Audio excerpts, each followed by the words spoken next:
Nouvelle attaque terroriste au Kenya. Des hommes armés ont attaqué ce jeudi 2 avril le campus de l'université de Garissa, situé à l'est du Kenya et à environ 150 km de la frontière somalienne.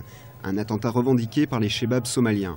Le bilan est lourd, il s'élève selon les autorités kenyanes à 147 victimes, dont un policier, un militaire et 2 des gardiens du campus.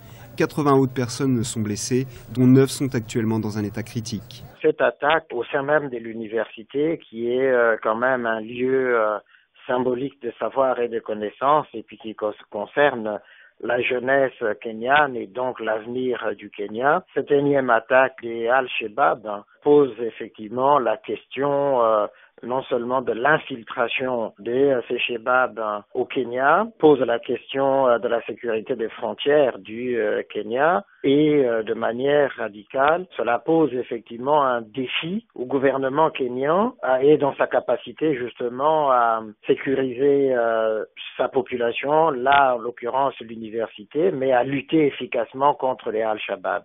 Selon certains observateurs, le Kenya paie à travers cet attentat son engagement auprès des troupes de l'AMISOM, la mission de l'Union africaine en Somalie, qui combattent contre les Chebabs somaliens.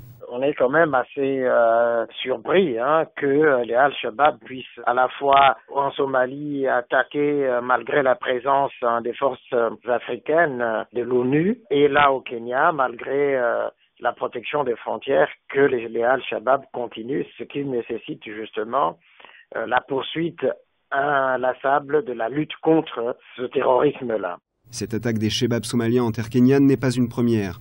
Le mouvement islamiste avait également revendiqué l'attaque terroriste du centre commercial Westgate de Nairobi en septembre 2013, qui avait causé la mort de 67 personnes.